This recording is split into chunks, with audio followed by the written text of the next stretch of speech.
안녕하십니까? 오늘도 새벽 기도회에 오신 여러분들을 진심으로 환영합니다. 오늘 말씀의 제목은 반대로 자라나는 인생, 반대로 자라나는 인생이라는 제목으로 하나님 말씀 증거하도록 하겠습니다. 본문의 말씀은 에베소서 4장 17절부터 있는 말씀입니다. 함께 읽도록 하겠습니다. 그러므로 내가 이것을 말하며 주 안에서 증언하노니 이제부터 너희는 이방인이 그 마음에 허망한 것으로 행함같이 행하지 말라. 그들의 총명이 어두워지고 그들 가운데 있는 무지함과 그들의 마음이 굳어짐으로 말미암아 하나님의 생명에서 떠나 있도다.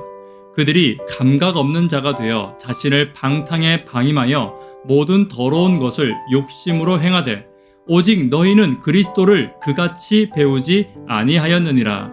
아멘. 찬미가 526장 1절만 찬미하도록 하겠습니다. 나의 영원하신 기업 생명보다 귀하다. 나의 갈 길 다가도록 나와 동행하소서. 주께로 가까이 주께로 가오니 나의 갈 길 다가도록 나와 동행하소서. 에베소서 4장 17절부터 있는 말씀 다시 한 번 더 함께 읽습니다.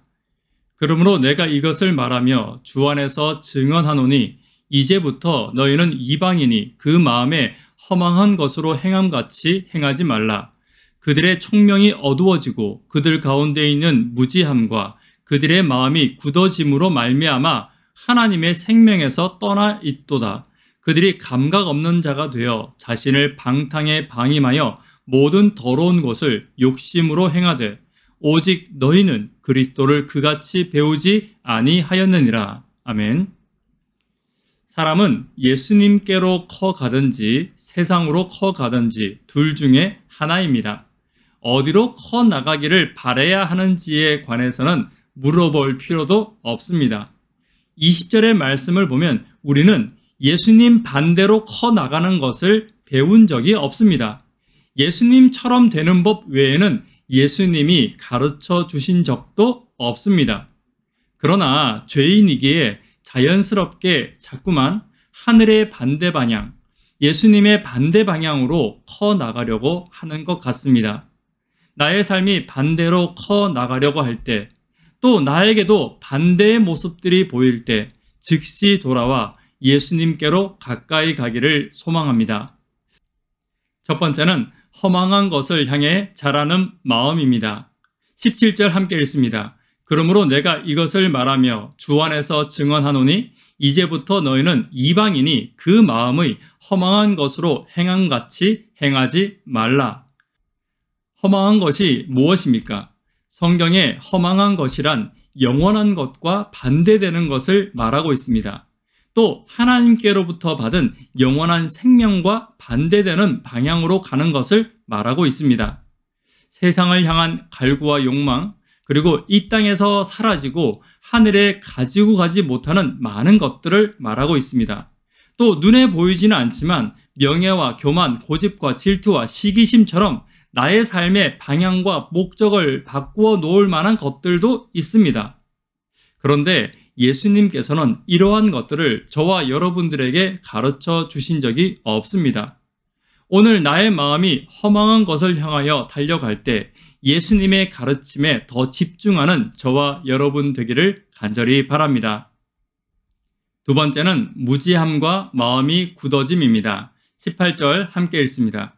그들의 총명이 어두워지고 그들 가운데 있는 무지함과 그들의 마음이 굳어짐으로 말미암아 하나님의 생명에서 떠나 있도다. 무지함과 마음의 굳어짐도 생명을 떠나게 합니다. 무지함이 무엇입니까? 하나님을 아는 것과 예수님을 아는 것에 대한 무지함이 있습니다. 또 하나 다른 무지함은 죄에 대한 무지함이 있습니다. 하나씩 살펴보도록 하겠습니다. 하나님을 아는 것에 대해서 무지한 것은 예수님께서 나를 위해 치르신 희생과 하나님의 나를 향한 계획과 축복에 대해서 무지한 것입니다. 그래서 자꾸만 나의 인생을 내가 애쓰고 내가 나의 인생을 책임지기 위해 세상에 무언가를 자꾸만 쌓아놓으려고 하는 것입니다. 나를 보호하기 위해 부와 재물을 쌓고 명예로 나를 지키고 보호하려고 하는 것입니다. 또 죄에 대해서 무지한 사람들도 있습니다. 얼마나 죄가 무서운 것인지 죄를 짓는 것에 대한 두려움이 없는 사람들이 있습니다. 죄를 위해 예수님이 어떤 대가를 치르셨는지 잊어버리는 신앙인들도 있습니다. 그리고 눈앞에 있는 이익에 사로잡혀 죄를 짓기에 망설임이 없는 것입니다. 이런 사람들에게 점점 나타나는 현상이 마음이 굳어지는 현상입니다. 죄에 대하여, 타인에 대하여 마음이 굳어져 나만 알고 내가 최고가 되는 것입니다. 신앙인들 가운데서도 점점 마음이 굳어지고 교만과 탐심으로 인해 죄에 대해서 무지해지는 사람들이 있을 수 있습니다. 오늘 저와 여러분들의 마음은 어떻습니까? 하나님의 은혜에 대하여, 예수님의 십자가에 대하여 다시 한 번 더 저와 여러분들의 마음이 향하게 되기를 간절히 바랍니다. 세 번째는 감각이 사라진 후에 남는 욕심입니다. 19절입니다. 그들이 감각 없는 자가 되어 자신을 방탕에 방임하여 모든 더러운 것을 욕심으로 행하되. 감각이 사라진다는 것은 원어적으로 고통이 사라지는 것을 말합니다. 타인의 고통과 아픔을 바라보아도 나의 마음에 전혀 아픔과 고통이 나누어지지 않는 것을 말합니다. 이렇게 타인의 아픔과 고통에 대하여 무감각해지는 이유는 욕심 때문입니다. 그리고 타인의 아픔과 고통 중에서도 오직 내 욕심만, 내 필요에만 관심이 생기는 것은 죄의 병입니다. 오직 나를 채우는 것에만 관심이 있어 타인의 아픔에 대해서 관심조차도 생기지 않는 것입니다. 다른 사람을 살피는 일에는 아무 관심이 없습니다. 만약에 다른 사람을 살핀다면 그의 아픔을 살피는 것이 아니라 그의 소유와 그의 단점과 그의 실수만을 살피는 비도덕성을 가지게 되는 병이 죄의 병입니다. 예수님을 만나기 이전의 사람들의 모습이 그렇다는 것입니다. 그런데 일부 예수님을 만난 사람들의 모습에도 이런 흔적이 남아 있을 수 있습니다. 예수님은 이런 것을 가르쳐 주신 적이 없습니다. 그런데 예수님의 제자들 역시 십자가 이전에는 나만 높아지고 나만 관심을 받고 나만 잘난 사람들이었습니다. 그러나 그들에게 예수님의 가르침이 십자가를 통하여 들어왔을 때 욕심이 아닌 성령의 지배받는 삶을 사는 사람으로 완전히 바뀌게 되었습니다.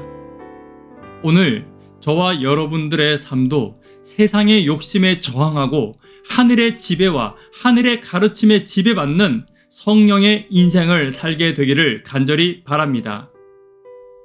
말씀의 결론 맺도록 하겠습니다. 반대로 자라나는 인생이 되면 안 됩니다. 허망한 것이 아닌 영원한 것을 향해 자라는 인생이 되어야 합니다.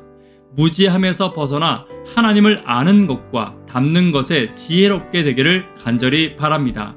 세 번째는 욕심으로 타인의 아픔에 무뎌진 마음이 사라지고 성령의 마음, 예수님이 나를 지배하는 마음을 갖게 되기를 간절히 바랍니다. 기도 제목 나누도록 하겠습니다. 구도자들을 위해서 기도해 주십시오. 하루 10분 하나님과 동역하기를 위하여 계속 기도해 주십시오. 세상에 허탄한 것이 아닌 영원한 것, 예수님을 향해 자라나기를 소망해 주십시오. 욕심으로 타인의 아픔과 고통에 마음이 다치지 않기를 소망합니다. 나의 눈과 마음이 예수님을 닮기를 소망하시기를 기도해 주십시오. 개인적으로 기도하시고 새벽 기도회를 마치도록 하겠습니다. 감사합니다.